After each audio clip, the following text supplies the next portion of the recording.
Welcome to our today's duty assault topic, 56 signs to look out for in yourself of self-sabotaging in relationship, plus 18 ways to stop self-sabotaging your relationships.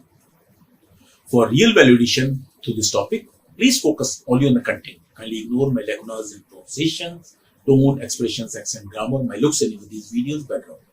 If you need help on any specific topic or need coaching, mentoring, counseling, to overcome the issues, the challenges, the problems you're facing in your personal, professional, business part of life, along with your relationship issues, kindly email me on the IDs given in either of my two websites. Please like the videos, which adds value to you. Kindly subscribe and share this message about coaching session and the videos with your near and dear ones. Now coming back to our topic, 56 signs of self-sabotaging in relationship. Check how many applies to you. If more than 20% applies to you, then please take corrective measures immediately before this relationship cracks and heads towards breakup, if not already on the rocks. First, you have the exceptional ability to find the needle in the haystack, meaning a small fault among the loads and loads of positives. You notice only the negative in your partner, however trivial. You fail to notice the significant positive contribution and value adding that they are making in your life. Even if you notice them, you only remember only the negatives. You accuse, blame, criticize under the guise of being hurt from the reasons that have been created through your own internal meaning generating machine and magnified rather than it being a fact. You tend to criticize more, many times by telling your partner that you are sharing these for their benefits. You have a compelling need to be right, and you take all the steps through engaging your partner in arguments when none is required or has any provocation.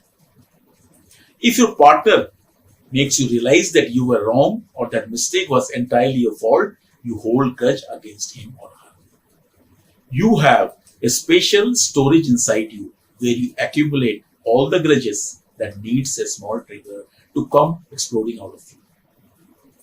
You take everything personally, even jokes on one time, although that person praises and compliments you most of the time on those qualities. Even if your partner clarifies when she is upset or angry that it has got nothing to do with him, her, you get offended. You take offenses very easily when there is no reason. You're expert in throwing tantrums of many types. Although you claim that you trust him or her, you feel jittery for any small unexplained deviation. Then it triggers many of the behaviors listed under this. If you don't communicate what you want with your partner, but get angry if he or she is not able to read your mind, then you take this anger in many ways on them. You give silent treatment as punishment time to time.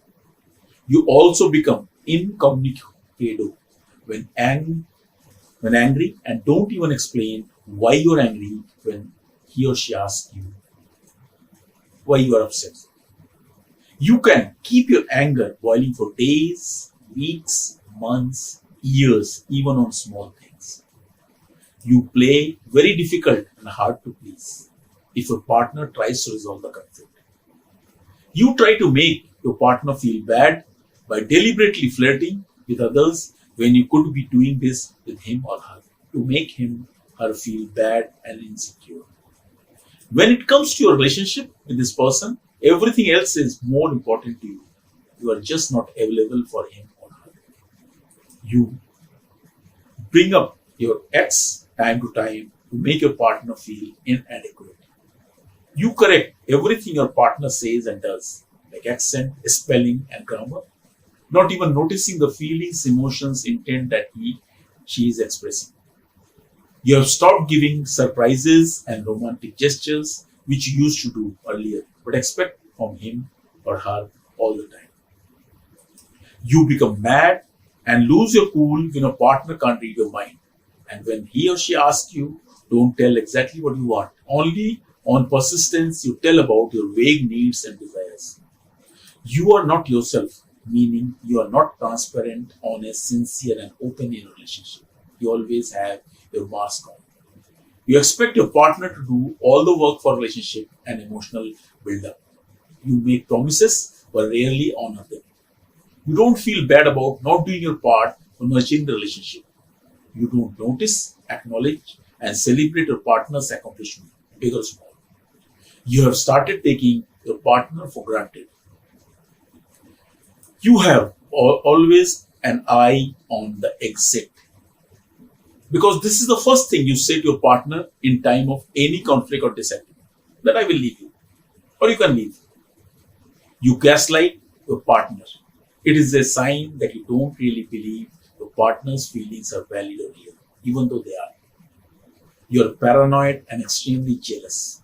You avoid facing problems. You are not ready to accept responsibility and take ownership for the relationship quality. You can't talk about any issue. Your life is full of disorganization, chaos. As a result, it affects your health, your work, and your relationship significant half. You waste time and energy, finish your task because you have either left to last minute or have not planned and organized it properly. You initiate conflict with your partner so that you can keep him unnerved, focusing on what is missing and what you are incapable of doing, comparing with others, questioning and doubting the purpose and intent of a partner. You feel unnerved if a partner is angry, even if it is not because of you and neither directed at you, which your partner has explained already. You feel ashamed. You ignore your partner's boundaries. You stay mad for days. Some people will stay mad at their partner for days in an attempt to either punish them or ward off the difficult conversation that needs to happen. While healthy distance can help cool down a fight, if you are staying mad to punish your partner or make them pay, you're most likely self-sabotaging your relationship. Even after staying mad and giving your partner silent treatment, blocking communication, if he or she tries to come back, you fight tooth and nail. Although it was your fault, that conflict or misunderstanding happened in the first place. You agree with your partner only to show that how much you understand or trying to, but internally you're adamant that you're right. Staying adamant about things having to be your way because you know better and are right is a way to sabotage your relationships. Not having compassion or openness to your partner's idea is a serious problem. Just because they don't agree with you does not mean the other person is wrong or less than you. You don't let yourself receive love from your partner. Not receiving love is a relatively unknown way that people self-sabotage. This means that your spouse could be giving you all kind of love, verbal affection, gifts, physical touch, you name it, and you still cannot and will not take it in. It is important to be aware of how you may be rejecting love and explore what may be causing your inability to internalize your partner's love for you. That is why you don't give back any love to your partner either. You also ignore and don't honor your commitments made by yourself. You don't try to fulfill your partner's need, even though he or she is doing all that you need, want, and desire. For one simple fact that you don't recognize what they're doing. There are 18 ways to stop self-sabotaging your relationship. Work on yourself, your anger management, your emotional management, your creating positive meaning in life. Every day, write down 3 things that your partner did or said that made you happy or that you were grateful for. Stop focusing on what wrong your partner is doing. Touch each other often. Caress, rub, kiss, hug, lean against, hold hand, massage. Schedule your own 2-person therapy simply to have uninterrupted time to talk to your partner instead of snapping back and arguing in the heat of moment when you are feeling defensive, resentful, or unfairly blamed. Schedule date with your partner every week. Set healthy boundaries. Give space to each other. Respond to cry for help, begging for love in relationship. It is the little stuff that builds resentment. Appreciate the positives, the taken for granted qualities and blessings. Renew your vows, commitments, and dreams. Understand and speak each other's love language. Listen well to understand and not to attack. Go for sex therapy. It is so important to keep your sex life active. Schedule a time for sex. It may sound strange, but you will be surprised how that anticipation will whet your appetite, just like it did when you were dating. Introduce new forms of novelty to compensate for the inevitable diminishing partner novelty. Overcome any disagreement about initiating sex by taking turns. The brain chemistry stimulated by sex is critical to renewing your bond. Get curious about how you act when you are in a relationship. View your relationship as a partnership. When to seek professional help. If your efforts to try different behaviors and responses have not worked, or only work for a while, therapy may be a good option. There is no shame in needing professional support. Therapy can be particularly helpful for self-sabotage because at some point you might unintentionally begin sabotaging the therapy process. A good therapist will pick up on this and help bring the issues, which you probably were not aware of, to the surface.